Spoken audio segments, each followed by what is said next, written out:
પાઠ 4 ભૂલી ગયા પછી. રઘુવીર ચૌધરી. સાહિત્ય પ્રકાર એકાંકી.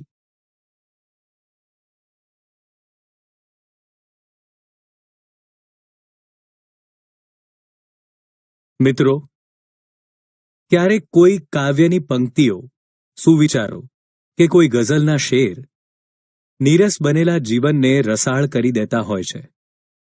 ક્યારેક કોઈ ગભરું વ્યક્તિને હિંમતવાન બનવાની પ્રેરણા આપતા હોય છે. આથી જ કહેવાયું છે, સારા પુસ્તકો ઉત્તમ મિત્રો જેવા હોય છે. ચાલો મિત્રો, તમને એક સુંદર શેર સંભળાવું. સુરખરૂ હોતા है इंसान ठोकरें खाने के बाद, रंग लाती है हिना पत्थर पे घिस जाने के बाद. મહેંદીના પાન જોઈએ તો એમાં તેનો રંગ દેખાતો નથી, પરંતુ પથ્થર પર ઘસાઈ ઘસાઈને મહેંદી પોતાનો રંગ આપે છે. જેમ સુંદર રંગ આપવા મહેંદીને પથ્થર પર ઘસાવવું પડે છે, એમ સફળતા મેળવતા પહેલા માણસે કંઈક કેટલીય નિષ્ફળતાઓ અને ઠોકરો ખાવી પડે છે. બીજો એક સુવિચાર જોઈએ. વહાણ દરિયા કિનારે હંમેશા સલામત હોય છે, પણ એ દરિયા કિનારે રહેવા માટે નથી સર્જાયું. વહાણ દરિયા કિનારે સલામત રહે તેમ માણસ ઘરમાં સલામત રહે. પણ શું માણસ ઘરમાં રહેવા માટે સર્જાયો છે? ચાલો મિત્રો, આ સુવિચારના ભાવ સાથે મેળ ખાતો એક પાઠ જોઈએ. પાઠના લેખકનું નામ રઘુવીર દલસિંહ ચૌધરી છે. તેમનો જન્મ 5/12/1938 રોજ થયો હતો. અમૃતા, વેણુવત્સલા, ઉપરવાસ, કથાત્રયી વગેરે તેમની નોંધપાત્ર નવલકથાઓ છે. જ્યારે અશોકવન, ઝૂલતા મિનારા, સિકંદર સાની નાટકના અને ડિમલાઇટ, ત્રીજો પુરુષ નોંધપાત્ર એકાંકી સંગ્રહો છે. પ્રસ્તુત પાઠનો સાહિત્ય પ્રકાર એકાંકી છે. આબુ પર પર્વતારોહણ શિબિરમાં આવેલા સલોની અને કનોજ ખભે દોરડા ભરાવી સ્ફૂર્તિથી ચાલ્યા આવે છે. એમની વચ્ચે એક બાળપણના સ્નેહી નરેનને જોઈને મનીષા ભાષણ કરતા અટકી ગયેલી. 2 અકસ્માતો નડવા છતાં એણે હિમાલયના શિખરો સર કરેલા. અને 3 ગઈકાલે એણે એક કુટુંબને રીંછ સામે રક્ષણ આપી બચાવી લીધું. એ વિશે વાતચીત થાય છે. એ બંને હવે વનાધિકારી નરેનના નિવાસે આવી પહોંચ્યા છે. નરેનભાઈ, ગઈકાલે 4 અરસામાં તમે ભરત ટેન્ક પાસે થઈને પસાર થયા હતા. હા, તમે લોકો એ વિસ્તારમાં હતા તો મને બોલાવ્યો કેમ નહીં? અહીં જંગલમાં કોઈ ઓળખીતો અવાજ કાને પડે એવું બનતું જ નથી. મને કોઈએ બોલાવેલો? ના, તમને જોઈને કોઈક બોલતા અટકી ગયેલું. મારા જેવા સાદા માણસને તારી આ ગોપિત વાણી નહીં સમજાય. લો, આ સમાચાર વાંચો. લો, એમાં ફોટો છે અને સમાચાર તમારા માટે અજાણ્યા નથી. બધા પર્વતારોહકો જાણે છે. દીદીએ રીંછના હુમલામાંથી પેલા સુરતી કુટુંબને બચાવ્યું નહોતું? અહીંના રીંછ વિશે તો નરેનભાઈ જાણતા જ હશે. હા, એ માનવભક્ષી નથી હોતા. માણસને જોઈને જનૂનથી પ્રતિકાર કરે છે. એમના હાથના પંજા આપણા મોં પર વાગી ગયા તો ભારે જોખમ, અને આ સમાચાર મુજબ તો ભાગ્યે જ બચત. 8-10 વર્ષના 2 બાળકો સાથે નીકળનાર એ કુટુંબને ધન્ય છે. કદાચ રસ્તો ભૂલ્યા હશે અથવા અમારી ટુકડીને દૂરથી જોઈને ટૂંકો રસ્તો લીધો હશે. એમને ખબર હતી કે અહીં કોચ તરીકે સેવાઓ આપતા બહેન સુરતના છે. મનીષા દેસાઈ. મનીષા, સુરત. ખેર, જે હોય તે સારું થયું. આ સમાચાર છપાયા તેથી લોકો જરા સંભાળીને ફરશે. આમાં પણ તમને કશું રોમાંચક ના લાગ્યું? તું કેમ આજે બધું આ રીતે પૂછે છે? છે શું સલોની? એ જ કે હું પૂછું છું એ બધું એળે જાય છે. તમે આવા શુષ્ક ક્યારથી થઈ ગયા? મમ્મી તો કહેતી હતી કે મામાના નરેનભાઈ મોટા કવિ થશે. કહે છે કે નૈસર્ગિક સૌંદર્ય પાછળ તમે ગાંડા હતા, તેથી તો ફોરેસ્ટ ઓફિસરની તાલીમ લીધેલી. એમાં તથ્ય હશે, પણ મારી રીતે કહું તો હું માનવ હૃદયના સૌંદર્ય પાછળ ગાંડો હતો. પ્રકૃતિ એની બાહ્ય છબી હતી, પણ જીવનમાં એક અણધારી ક્ષણ આવી, ઊંડો આઘાત કરી ગઈ. મૂળ વસ્તુ ગુમાવ્યા પછી એની બાહ્ય છબીનો, આ નૈસર્ગિક સૌંદર્યનો પણ એટલો મહિમા ન રહ્યો. હવે માત્ર નોકરી કરું છું, અલબત્ત નિષ્ઠાથી. તમે લગ્નના બધા માંગા કેમ પાછા ઠેલો છો? એટલા માટે કે મનીષા દેસાઈ નામની એક નમણી ને નાજુક કન્યા પર તમે કવિતાઓ લખતા, પણ એણે લગ્નની ના પાડી. એ નમણી અને નાજુક હતી એ ખરું, પણ એના પર કવિતા નહોતો લખતો. હું એને જ કવિતા માનતો હતો. અને બીજું, એણે ના નહોતી પાડી. ખેર, એ નાજુક કન્યાનું નામ મનીષા હતું, અટક દેસાઈ, અને ગામ સુરત હતું. તેથી આ ખડતલ અને નિર્ભય કન્યાને હું મારા પૂર્વજીવનની મનીષા માની લઉં. હવે તો એની અટક પણ બદલાઈ ગઈ હશે. અને ન બદલાઈ હોય તો? જે વ્યક્તિ નાજુક અને નમણી હોય એ જ ખડતલ અને નિર્ભય ન થઈ શકે? આ મુદ્દા પર જ તો અમને કુમારી મનીષા દેસાઈએ એક દિવસ ભાષણ આપેલું. જુઓ, જરા ફોટો ધ્યાનથી જુઓ. આંખો તો એવી જ છે, પણ સૈનિક બાળા જેવો યુનિફોર્મ? ના ના, સલોની એ ન હોય. આ તમે આ ફોટા સાથે તમારી કલ્પના મૂર્તિને સરખાવો છો કે મૂળ વસ્તુને, મનીષા દેસાઈને? એ મનીષાનું આવું રૂપાંતર? મારે અભિનંદન આપવા આવવું જોઈએ, જો ખાતરી થાય કે... પ્રયત્ન કરી જોઈએ, મનીષાબેનને ખ્યાલ ન આવે એ રીતે. કનોજ, તું આનંદને અહીં મોકલશે? હું પછી એની સાથે કેમ્પ પર આવી જઈશ. ચાલો વરંડામાં બેસીએ. સૂર્યનો પ્રકાશ છે ત્યાં સુધીમાં તમારા બંગલાના ફૂલછોડની શોભા જોઈએ. તું ચાલ, ખુરશીઓ હું લાવું છું. મારી અત્યાર સુધીની નોકરીમાં આ સૌથી સુંદર મકાન મળ્યું છે. જાણે કે હું અહીંનો માનવંતો મહેમાન ન હોઉં. અરે, પેલો ગુલમોહર કેવો ખીલ્યો છે! એની ઉંમર ખબર છે? આપણા બંનેની ઉંમરના સરવાળાથી પણ વધારે હશે.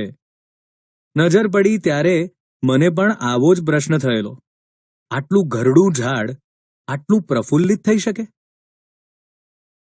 અરે, આ પેલો દોડતો આવે એ તો મનીષાનો નાનો ભાઈ. આટલા વર્ષે બાળક જ રહ્યો. બરાબર 4-4.5 વર્ષે હું એને જોઉં છું. હવે કંઈ બાકી છે ખાતરી કરી લેવામાં? હા, મૂળ વસ્તુ, મનીષાનું મન.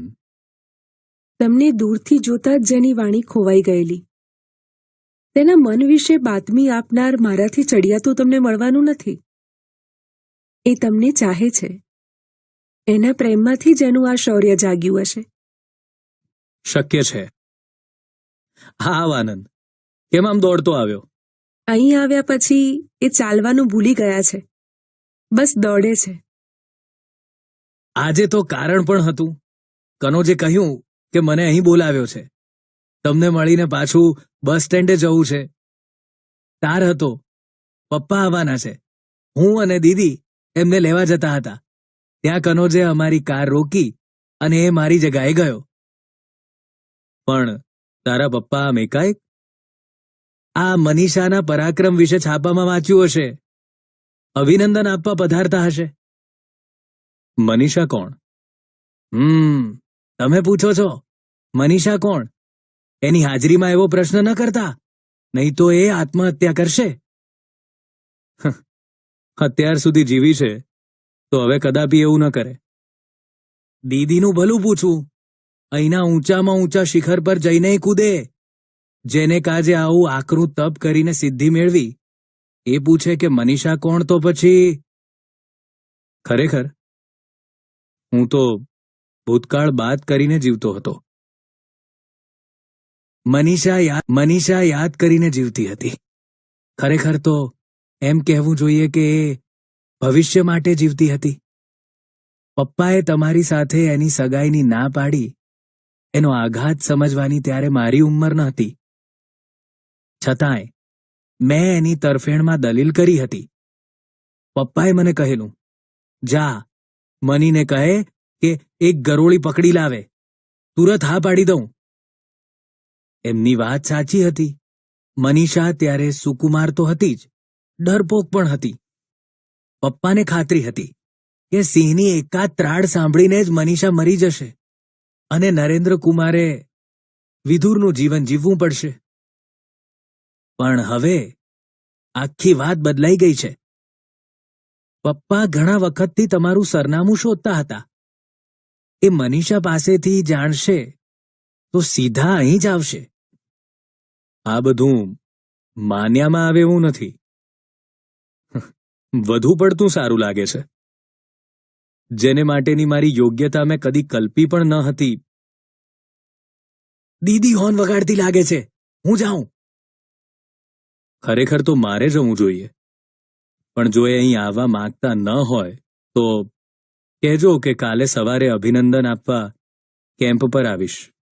5 વાગે અમે તાલીમ માટે નીકળી જઈએ છીએ. અને 10:30 આવી જાવશો. ખબર તો ઘણી રાખો છો. અબ મારી જવાબદારીનો ભાગ છે. સલોની, ચાલ, તારે નથી આવવું? કેમ? દીદી અહીં નથી આવતા? એ તો આવે છે, પણ હું અને આનંદ વિરાટ બાબુને ગેસ્ટ હાઉસમાં મૂકવા જઈએ છીએ. એમને નરેનભાઈ વિશે કશી ખબર નથી? દીદીએ કશું કહ્યું નથી. તો જીપ અહીં કેમ લાવ્યા? આનંદને તને લેવા. ચાલ, આવજો નરેનભાઈ. આવજો. સલોની અને કનોજ જાય છે. નરેન થોડાક ડગલા ચાલે છે. જીપ ઉપડવાનો અવાજ. અરે, એક માણસને મૂકીને જીપ ઉપડી ગઈ. શું એને માટે એમાં જગા નહીં હોય કે એ મનીષા હશે? ઓહ, અહીં જ આવે છે. આવો મનીષા. આ છોકરાઓએ ભૂમિકા તૈયાર કરી ન હોત તો હું તને ઓળખી શક્યો ન હોત. તું તો જાણે કે સુંદરીમાંથી શક્તિ બની ગઈ છે. તે એક કુટુંબને બચાવ્યું એ બદલ અભિનંદન. આભાર. મને હતું કે આ સ્વરૂપે જોઈને તું મને ભેટી પડશે. તું પહેલા એટલી સુકુમાર હતી કે તારા તેજની અદબ રાખવાનું મન થાય. સાચે જ, એક એક પલકારે પ્રશ્ન થયા કરે છે. આવેશથી ભેટી પડતા પણ સંકોચ થાય. અને હવે તું દીપ્તિવંત લાગે છે કે તું એ જ મનીષા છે. છું અને નથી. નહોતી તે થઈ શકી એનો આનંદ છે. ગરોળીથી ડરનાર હવે મગર સાથે પણ લડી શકે એમ છે. બહુ આનંદ થયો તને આમ ખડતલ થયેલી જોઈને. પણ મારા પપ્પાને થયો છે એટલો નહીં. બસ સ્ટેન્ડ પર એમણે મને ઉચકી લીધી અને બધા પેસેન્જરોને બતાવી. ગાંડા માણસની જેમ મોટેથી બબડાટ કર્યો. બધા ભેગા થઈ ગયા અને એમને પોતાનું ઓડિયન્સ બનાવીને ભાષણ કર્યું. એમાં સાત્રનો પણ હવાલો આપ્યો. કહ્યું કે કાયર માણસ બહાદુર થઈ શકે છે, સુકુમાર શક્તિશાળી થઈ શકે છે. એક શેર પણ બોલ્યા, ઇકબાલનો. અચ્છા. खुदी को कर बुलंद इतना कि हर तकदीर से पहले खुदा बंदे से खुद पूछे बता तेरी रजा क्या है. વાહ, હું ત્યાં હાજર હોત તો તારી પ્રશંસા સાંભળીને ધન્ય થઈ જાત. અથવા મારા પપ્પાને સીધા દવાખાને લઈ જાત. આવેશ શમી જતા એ રડવા લાગ્યા. એ તો અમે સોગંદ દઈને જીપમાં બેસાડી દીધા, નહીં તો છાપા માટે એક બીજા સમાચાર બનત. દીકરીના પરાક્રમથી પાગલ બની ગયેલા પિતા અને એમનો આનંદ ખરેખર તો પોતે ખોટા પડ્યા તેનો હતો. કઈ બાબતે? ગરોળીથી ડરનારે રીંછને ડરાવ્યા એ.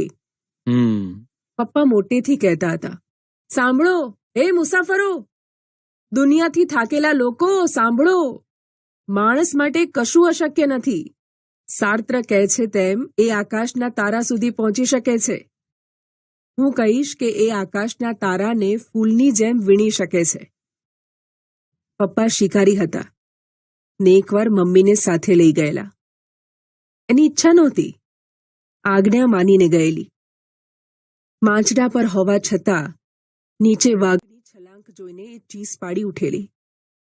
એ પછી હૃદયના ધબકારાનું દર્દ કોઈ ઉપાયે દૂર ન થયું તે ન જ થયું. આજે મમ્મી જીવતી હોત તો આ સમાચાર વાંચીને એના ધબકારા કાયમ માટે શમી ગયા હોત. પપ્પા કહેતા હતા, એમની વાત મને સાચી લાગી. તું તો સાહસમાં મારાથી પણ આગળ નીકળી ગઈ. નિર્ભય થતાં જ તું પ્રેમ સ્વરૂપ બની ગઈ અને સર્વાત્મ ભાવે એક ભયંકર પ્રાણીના પંજા. ખબર હતી કે જે ભયંકર લાગે છે એ હિંસક નથી. હવે તો મારો રોજનો અનુભવ છે કે આ પ્રકૃતિ માતા છે, વરદાત્રી છે. માણસો કેમ ભૂલી જાય છે કે દૂરથી અવાજ આવે છે, she is greater than me because she is my daughter. Manisha, આ કોનો અવાજ છે? સહેજ નજીકથી અવાજ. આ એ મારાથી પણ મહાન છે, સાક્ષાત શક્તિ છે. એ સિંહ પર સવારી કરે એવી છે, તો પછી રીંછનું શું ગજું? આ તો પપ્પા, બીજું કોણ? સાચે જ એમનું ચસકી ગયું છે. આ વિશ્વમાં સૌથી સુખી માણસ હું છું. ઈશ્વરની ઈચ્છા હોય તો એની પાસેથી હું આખો પર્વત ખરીદી લઉં. નો નેવર, હું કઈ યુધિષ્ઠિર નથી. એકે વાર શા માટે ખોટું બોલું? યાદ કરી જુઓ, આ સજ્જનને ઓળખો છો? નમસ્તે મુરબ્બી, પધારો. નમસ્તે યંગ મેન. પપ્પા, આ નરેન્દ્ર કુમાર છે, આબુના ફોરેસ્ટ ઓફિસર, જેમની આગળ તમે એકવાર ખોટું બોલેલા. ઓહો હો હો, પેલો કવિ મનીષા પર કવિતા લખતો હતો એ? હવે કોઈના પર કવિતા લખતો નથી. તો મારા પર લખ. હું આજે સૌથી સુખી છું, most happy man in the universe. એક શું, બે કવિતા લખ. દુઃખી માણસ સુખી વિશે લખે તો સાચો અર્થ ભાગ્યે જ પ્રગટ થાય. ઓ તને શું દુઃખ છે ભાઈ? આ મારી પરી જેવી નાજુક છોકરી તારું નામ રટી રટીને તપ કરતી રહી અને એક પછી એક શિખર જીતતી રહી, ને તું તારી જાતને દુઃખી માને છે? પપ્પા, એમનું દુઃખ દૂર કરવાનો ઉપાય તમારા હાથમાં છે. શું મનીષા, આ તારો તોફાની ભાઈ સાચું કહેશે? તારું મૌન સંમતિ સૂચવે છે. અલ્યા છોકરાઓ, પેલી મીઠાઈ લાવો અને આનંદ, તું જીપ લઈને જા. કોઈ જોશી બોશીને પકડીને ઉઠાવી લાવ. પણ પપ્પા, 5 વર્ષ સુધી કોઈ કોઈને યાદ રાખી શકે? હજી ક્યાં 5 પૂરા થયા છે? 6 માસ બાકી છે. એ પહેલા તો હું તમને પરણાવી દઈશ. એની ઉતાવળ નથી. મનીષા મનમાં હતી, છે અને રહેશે. જો પ્રેમ કોઈ મુદતી વસ્તુ હોત તો અમે આમ શિખરો ભણી ગતિ કરી ન હોત. રહેવા દે આનંદ. હા, જોશીને બોલાવવાની જરૂર નથી. પહેલા તો હું આ શિબિર પૂરી કરીશ, પછી અમે થોડા દિવસ સાથે હરીશું, ફરીશું, જૂનો સમય તાજો કરીશું.